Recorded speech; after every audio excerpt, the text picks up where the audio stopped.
David Marsten is the director of Miracle Mile Community Practice and a member of the training staff at Pepperdine University.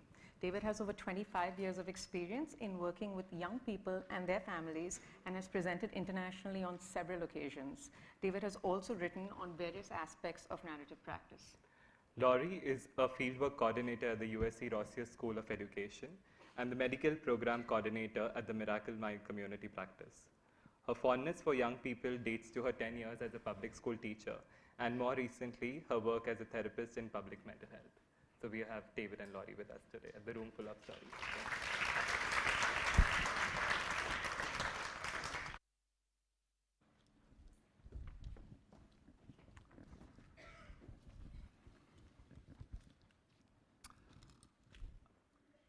We would like to begin by saying how pleased we are to be here in India and with our friends from Umeed. We had the pleasure of being with Jahan Zeb, Jill, Tanya, Ravi, Daisy, and Shaman in June in Vermont at what has come to be fondly referred to as Narrative Camp, hosted by Peggy Sachs. They gave us a preview of the warm welcome that awaited us in Mumbai. Thursday night, we had a chance to visit with Vibha and learn more about her vision for Umeed, from its modest beginnings to its far-reaching impact on so many lives today. Thank you for hosting us. We've enjoyed our first 2 days in Mumbai, and we are very much looking forward to our time with you. Maybe you want to switch places? Yeah. We'd like to begin with a story, which we feel is appropriate. It takes place in our home city of Los Angeles, California. So once upon a time, a boy about 4 years old and his father walked into a cafe where David and I were typing at our computers in fits and starts, working on our writing project, Narrative Therapy in Wonderland. Sitting at a corner table, our cursors blinking expectantly, we envied the boy with his heaping scoop of Rocky Road ice cream with marshmallows and apparent disregard for such adult concerns as calorie count. Upon finishing his last bite, he stood and wandered over to a small fountain nearby. His father guessed what he had in mind and, reaching into his pocket, pulled out an assortment of coins. He fished out a penny and handed it over. Making his way back to the fountain, coin in hand, the boy whispered something softly and reluctantly dropped it in. Back at the table, when asked what he wished for, the boy declared, "To be a Ninja Turtle." His father smiled and gave him a second penny, and the ritual was repeated. "What did you wish for this time?" his father asked. "A princess," the boy replied. I turned to David and sighed. Oh no, he's already been co-opted by patriarchy. To which David responded, maybe he wished to be a princess. But I wasn't so convinced. With his next penny, the boy returned and made a third and final wish for an animal. What kind? His father prompted. A hippopotamus, the boy announced. He then made one last trip to the fountain before they departed, kissing the ceramic stones on its outer edges, perhaps for good luck, or as an expression of appreciation for its charmed properties. Father and son appeared equally satisfied, each having fulfilled a vital role in the theater that unfolded. It is no surprise that the things the boy wished for are undoubtedly different from those any adult would have dared dream up. For those of a more mature disposition, wishes are often of a calculable variety: a debt-free existence, a bigger home, a winning lottery ticket, weight loss, or perhaps love, all things potentially of this world, though some may pose longer odds than others. But for a child with wonder in his eyes, it is the impossible that is made plausible. The Mexican novelist and social activist Carlos Fuentes writes of the capacity that young people possess not only to trust in the impossible, but also to transform their own capacities through flights of imagination. Though subject to school and especially the family, at that time of life, we have more freedom with regard to what binds us than at any other period. It seems to me this is because in childhood, freedom is identical to imagination.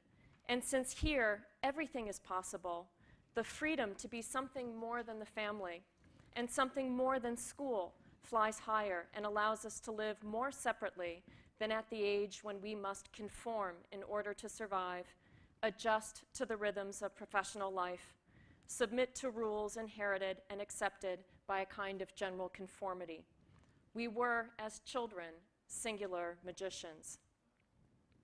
As therapists, we may marvel over children's imaginative triumphs, but given our own advanced age, it is unlikely we would recognize their fantasies as vital to the therapy hour or find ourselves inclined to invest wholeheartedly in their designs. If imagination were given some room, it would likely be for reasons other than its direct mobilization.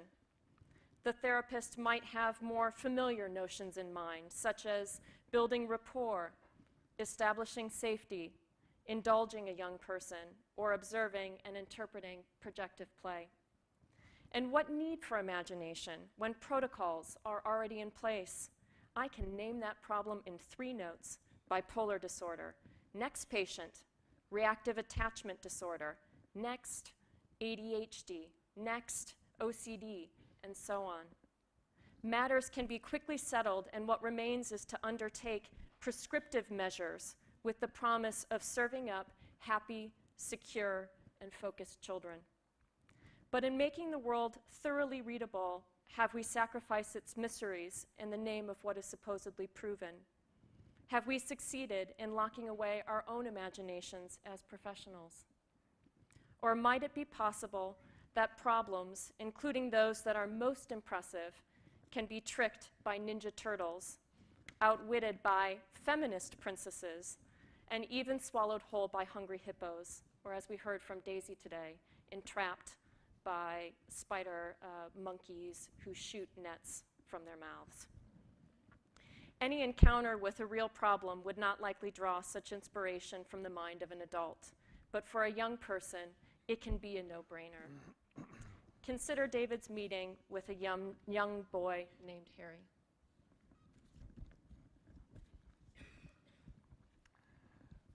Prior to my first meeting with then 4.5-year-old Harry and his parents, Evie and Morris, I learned by telephone that Harry had been knocked down by 4 older boys and warned never to come back to school.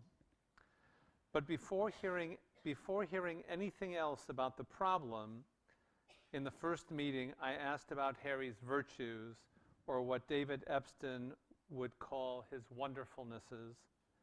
Here is what I asked his parents. Before we turn our attention to the problem, I'm wondering if you could introduce me to Harry's wonderfulnesses, those gifts that really stand out about him, those qualities that others may appreciate, those talents I might come to admire as I get to know him, and that might offer a preview of what he already has in hand to meet the problem with. Harry, I was told, was funny, had good dance moves, was creative, had an excellent vocabulary, was good at rhyming, was smart, was good at sports, and especially hitting a baseball, was good-hearted and kind. He was someone who was nice to people. He was aware, and he had a good memory. And I asked for further detail. Now we're going to bring 2 volunteers up to help share a portion of a transcript from my first meeting with Harry and his parents. So if we can get our 2 thespians, Peggy and Ravi. So Laurie will function as the narrator. Ravi is Harry's father, Morris, and little Peggy here is 4.5-year-old Harry. So I think we could sort of sit down in the therapy session. That's great. So father and son, and I'll sit here. Okay, I'll be the narrator. You'll be the narrator off to the side. Okay, so we begin. I turn to Morris and Evie for further detail. And what is it about Harry's mind and the way he uses it that tells you he's smart? David needs to learn more about Harry's gifts. He knows from experience there is no telling which among them will prove most useful. He's already an amazing reader, and he follows adult conversations and can join in on range of topics. Morris goes on to further substantiate his claim of Harry's intelligence with stories about his school assignments and his advanced vocabulary. Both Evie and Morris respond with ease and provide supporting evidence for their abounding claims about Harry. Before long, they are fortified and ready to turn their attention to the problem. Harry's been through a lot in a short period. We don't think it's just about what the 4 boys did. We talked to their parents, and they're not going to bother Harry again. We have seen to that. There are other things he's had to adjust to. I returned to work recently. His best friend Isaac got sick about a month ago, and we are hoping he's going to be okay. And we go out weekends, lately without him on mommy and daddy date nights, and he has a babysitter, which he's still getting used to. Wow, that does sound like a lot. I'm sorry to hear about your friend Isaac. Turning to Harry, Harry looks down. Did all of this happen in a short period of time? And is that when fear came knocking? Is your dad right, Harry? Was it a lot all at once that seemed to bring fear into your life? David relies on externalizing language to distinguish Harry from the problem. Yeah.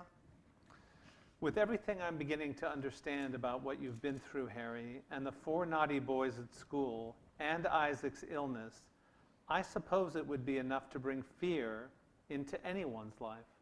David is careful to acknowledge that Harry, even at 4.5 years of age, is no less subject to real stresses than anyone twice his age, or 10 times his age for that matter. Has fear stolen fun from your life, Harry? Has it tried to get you to stop dancing and running fast and jumping high and having fun? I can still run fast. This is stated with enthusiasm. You can. David is taken aback by what might be considered an act of defiance in the face of the problem. Do you want to see? I'd love to see. In mapping the effects of the problem, we are accustomed to eventually discovering the limits of its reach. Harry opens David's office door, which leads to a short hallway, and with little warning runs down the hallway and back.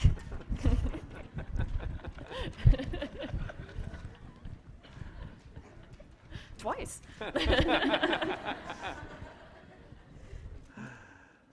That was fast. Only, could you do it again so I can time you?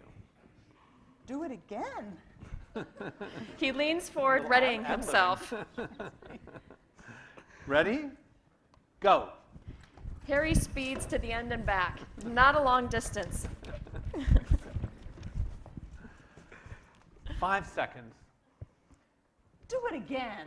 David complies, asking Harry to hold on until the second hand approaches the top of the dial. Ready? Go. He runs even faster. I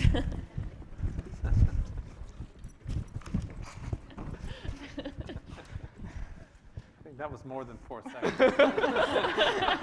Just play along with it. Oh, and Harry seems satisfied with his time. In fact, to this day, it remains a world record for the Miracle Mile Community Practice Hallway. He jumps back on the couch with his mom and dad, appearing invigorated by his achievement.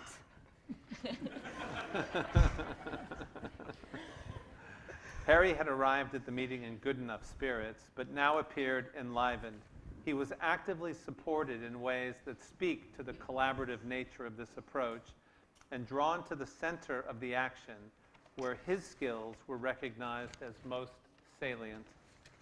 We have learned from young people that if we do our part to set the scene, for the performance of their talents and scholarship, they can assume the role of lead actor. I wondered if Harry was now prepared to address the problem.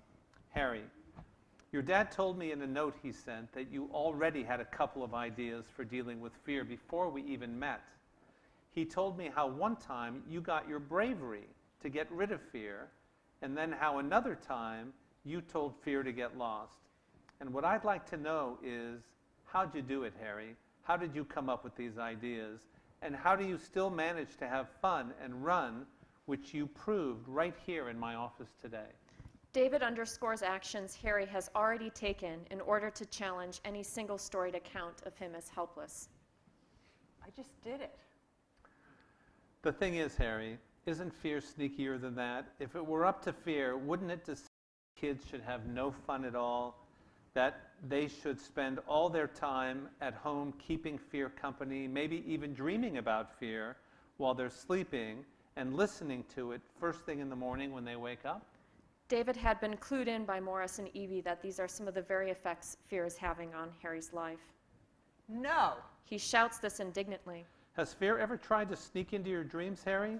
Does it wake you up in the morning instead of your mom and dad and tell you it's going to be a bad day? He says nothing at first, and then suddenly stands up, sticks straight, and begins to speak. You know what we could do? We could...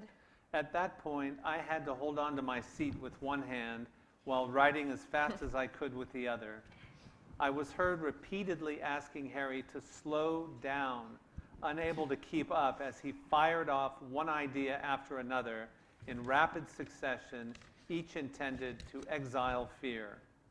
I sent an email to Harry the next day and, among other things, recounted, as best I could, Harry's own initiatives for dealing with fear. Number 1, telling fear to get lost. 2, using your bravery to kick fear out of your life. 3, creating a plane box to send fear flying away from your life. 4, shooting fear out of a cannon across the ocean and onto an island with pirates. 5, putting a button on fear to turn it into a flag. 6, making fear false hair so someone will take it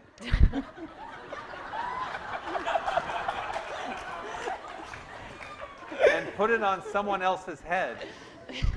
7, putting fear in a tissue box. In spite of my efforts to be a faithful scribe, I made myself answerable to Harry for any errors. Like anyone delivering dictation on an important topic, Harry valued his own creative input enough to see to it that every detail was in its proper place. Harry had more than a thing or two to say in response to my email. With Evie's help, he provided the following guidance. Dear David, thank you for your letter. You made 2 mistakes, so please correct these. This is Harry. Please push the button on fear to turn it into an eagle. This is a correction for number 5. Number 6 should be, make a statue of me with fake hair so the fear will think it's me and go to that statue. But it's not me, it's a statue of me. Your letter made me smile. And I need to bring it to school because it's going to help other kids with their fears. They don't even know what a fear fighter is. Bye-bye. See you next time. If you need any help, then call up the police or Harry.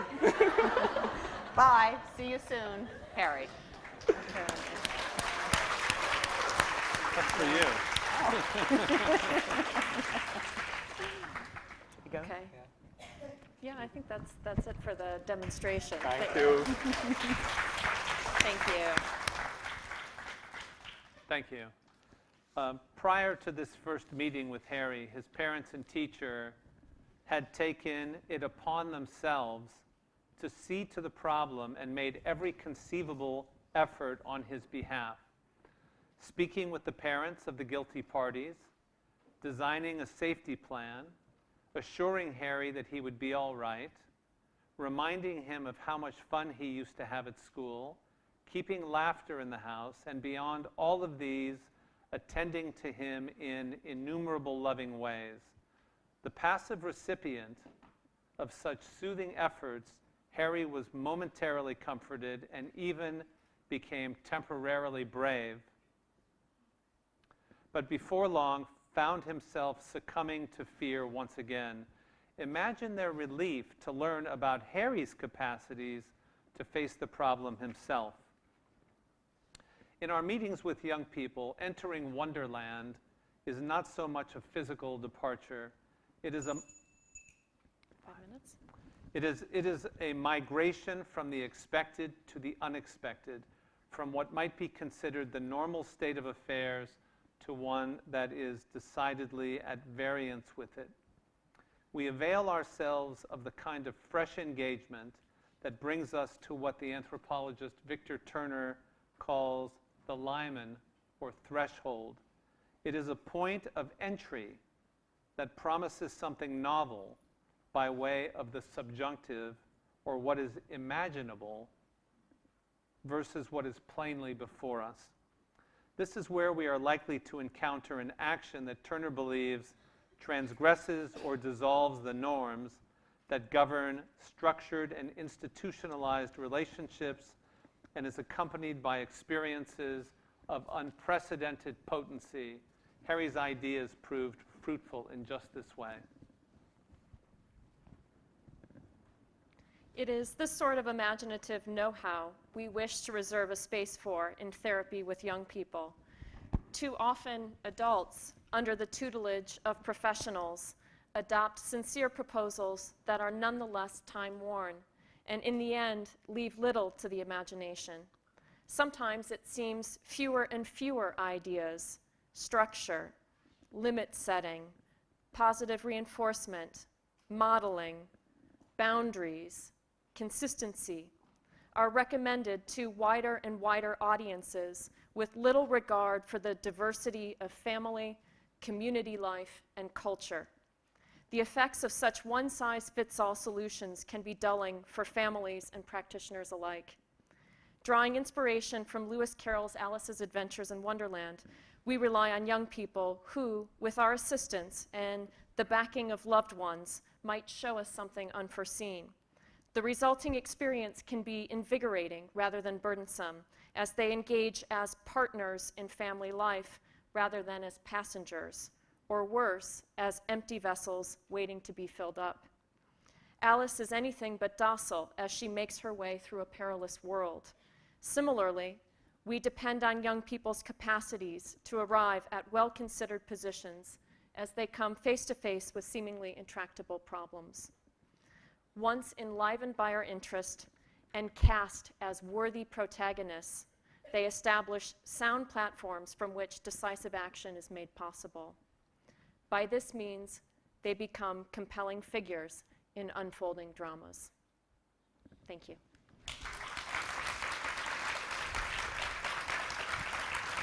Should we sit down? We may have time for questions. Yeah, should we sit down over here? Sure. Open it up for questions now, and I'd also like to say that David and Laurie will be doing a post-conference session which is titled Who Said There Are Empty Vessels? It's moral Agency. Moral agency in children. So please, there are some seats open for that. If you'd like to sign up, we can help you with that. Any questions from the audience?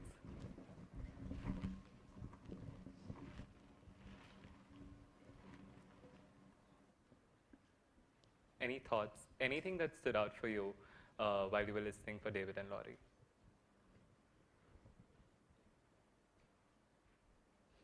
Oh, sorry. Yeah. Can we have the mic for Sangeet? Yeah, we'll. Sure. Go ahead. I love the way you invite the child to get into an imaginary journey with you, and it's not forced in any manner. I mean, it's amazing. It's something which has to happen naturally. It can't be done in a very systematic manner. You have to kind of, there's a lot to learn from you. That's all I can say. It's a very huge learning experience to just go through this one episode of what happened with Harry, and the way you invited him to run, and at that time, at that moment, to know what to do to get through to the child's heart and mind and soul. At that time, to know what is the right thing to do, I think that's the expertise which we need to learn from. That was amazing. Thank you. Thank you very much. Want to respond? Any other thoughts? Can I just Yeah, respond? yeah, sure. I think we have much to learn from parents and counselors and those of you who are in everyday contact with children. I don't know if hearing a bit about Harry had you thinking about what you've seen in your sons and daughters, or kids of family, friends. Children often live in close proximity to what we call the extraordinary. And much of that we'll focus on in our 2-day workshop. Tanya, can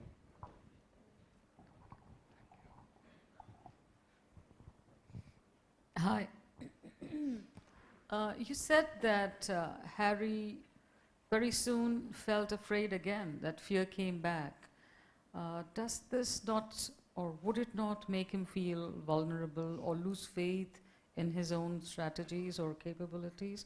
I'd like to know how you dealt with that.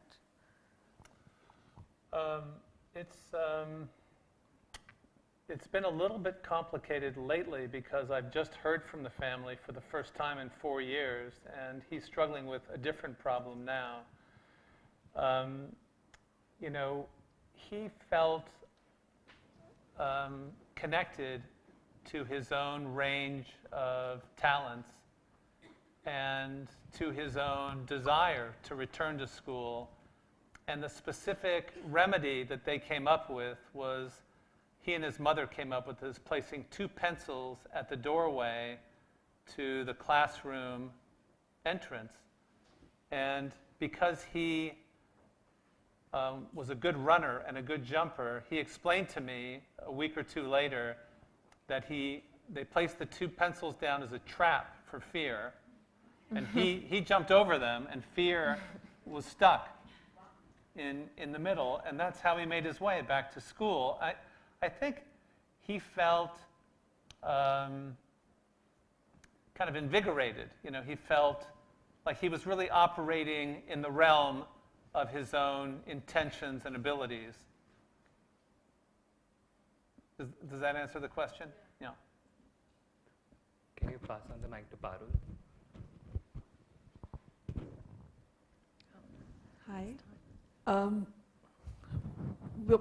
What stayed with me through your story is how you started with the wonderfulness of Harry, and that is so, so important for a family when they come for help. And I was just thinking how wonderful it must have been for Harry to hear his parents talk about all the things that he's good at. And it's such a lovely beginning to any help that can be given. Thank you. I'd just like to acknowledge David Epston, for really developing the Wonderfulness interview. This certainly dates back to Michael White, and landscape of identity questions, that are all about learning what a person stands for. But yes, we rely on this virtually without exception when we meet young people and their families. This is our starting point. Thank you. Yeah. Thank you, David and Laurie. Thank you for the think it's time. questions and the Yeah. thoughts.